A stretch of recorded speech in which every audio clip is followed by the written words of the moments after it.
Onde é que você tem construído a sua casa? Eu quero ler com você hoje Mateus capítulo 7, versículo 24. Todo aquele, pois, que ouve as minhas palavras e as pratica, será comparado a um homem prudente, que construiu a sua casa sobre a rocha. Caiu a chuva, transbordaram os rios, sopraram os ventos e bateram com força contra aquela casa. E ela não desabou, porque tinha sido construída sobre a rocha. E todo aquele que ouve as minhas palavras e não as pratica será comparado a um homem insensato que construiu a sua casa sobre a areia. Caiu a chuva, transbordaram os rios, sopraram os ventos e bateram com força contra aquela casa, e ela desabou, sendo grande a sua ruína. Eu gosto muito das parábolas de Jesus porque existem muitos princípios e fundamentos nela. E aqui a gente vê uma situação clara de uma construção de uma casa que foi feita num terreno sólido e a outra que foi feita num terreno ruim, que caiu, no caso, a areia. Uma coisa que é interessante é que todos nós iremos passar por dificuldades. Como a gente leu, os rios transbordaram, soprou os ventos e bateram com força na casa.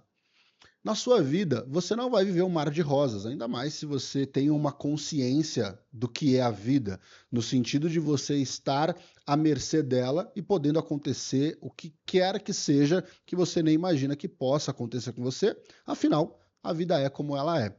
Então, a partir do momento que você tem essa consciência, você entende que você terá dias bons e dias ruins.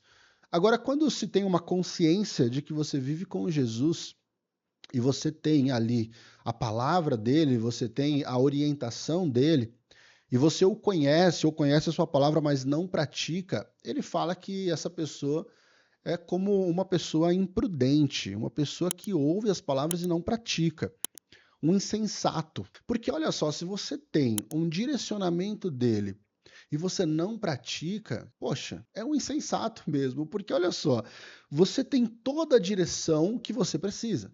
Ah, mas eu não tenho as bênçãos materiais que eu gostaria. Ah, eu não estou aqui para trocar ideia com você disso. Se você está aqui nessa mensagem procurando bênçãos materiais para você, pode fechar esse vídeo e ir embora. Agora, se você está querendo buscar um relacionamento com ele, e buscar uma utilidade no reino de Deus, aí a gente pode sentar para conversar. Porque eu acho de uma pobreza gigantesca a gente querer viver com Jesus, ou a gente querer aceitar Jesus, ou querer frequentar uma igreja, ou querer ter qualquer tipo de relacionamento com ele por benefício próprio, eu acho de uma pobreza gigantesca. Porque a maior riqueza que nós podemos ter é a presença dele. O maior presente que pudemos receber foi o sacrifício dele na cruz, para que pudéssemos ter acesso ao Pai, para que pudéssemos ter acesso a ele e viver com ele. Agora, a gente parece que queremos sempre estar ganhando alguma coisa diante do relacionamento com ele. E aí, quando vem o tempo difícil, a gente sai fora. Quando vem o tempo difícil, a gente desiste. Quando vem o tempo difícil, a gente não quer saber. Quando o rio transborda, não faz mais sentido e não tá bom viver com ele.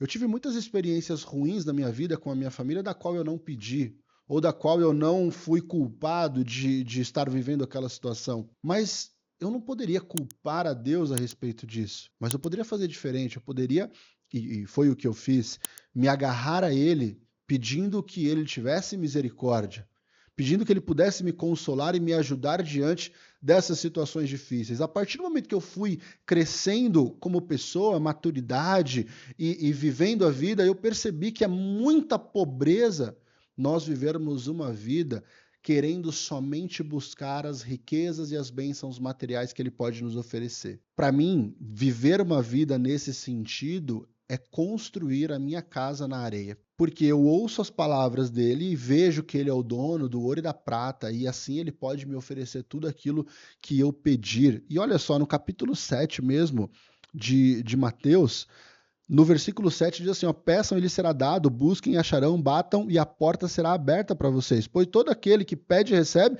o que busca encontra e quem bate a porta será aberta. Então assim, a gente pega esses versículos e fala assim, então eu vou pedir uma casa, então eu vou pedir um carro, então eu vou pedir isso, eu vou pedir aquilo. Entenda que Jesus, ele não falou simplesmente para a gente viver uma vida com ele baseado no que a gente vai pedir para ele, ele vai nos dar. Jesus ele falou assim: olha, tudo aquele que viver comigo Todo aquele que fizer aquilo que eu faço, porque eu faço aquilo que eu vejo o Pai fazer, esse terá porta aberta. Esse tudo que pedir vai ser dado. Mas entenda que viver de acordo com Jesus não é viver de acordo com os desejos próprios, porque afinal ele foi parar numa cruz e não era desejo dele. Tanto que ele fez a oração: Senhor, se for possível, passa de mim esse cálice, mas todavia seja feita a tua vontade. Então, viver uma vida em busca dos benefícios da terra é viver uma pobreza gigantesca. Agora, não estou falando que você tem que viver na miséria. Entenda bem que o que mais vale é a intenção do seu coração e o que você deseja fazer com aquilo que você tem. Madre Teresa de Calcutá, salvo engano, ela morreu com 50 milhões na sua conta. Ela vivia uma vida simples, ajudando as pessoas, mas ela geria muito dinheiro, porque ela precisava disso para fazer boas ações.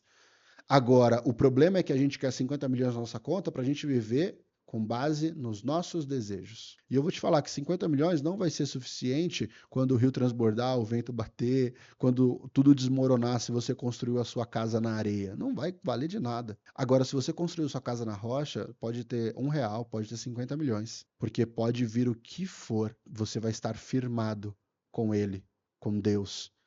Você vai estar sendo abraçado por ele. E eu vou te falar que viver com Deus não é viver de vitórias, mas é viver de aprendizados, é viver crescendo e se desenvolvendo. Porque quem quer ter tudo aquilo que deseja é uma criança mimada. Agora, quem entende o seu papel e vive com aquilo que tem para desenvolver mais e poder ajudar mais pessoas, aí é uma pessoa madura. Então, eu quero que você reflita sobre qual terreno você tem preparado para construir a sua casa. Será que você está vendo um terreno bom, um terreno firme, sólido para construir numa base boa, com princípios, ou você está crescendo, ou você está preparando um terreno buscando somente o seu benefício? E aí é um terreno não muito fértil, não muito bom para você construir algo. Reflita sobre isso. E eu quero, se você gostou dessa mensagem, pedir que você se inscreva nesse canal, curta esse vídeo e compartilhe essa mensagem com mais uma pessoa, para que mais pessoas possam ser abençoadas e assim também construírem as suas casas na rocha. Tamo junto e até o próximo vídeo.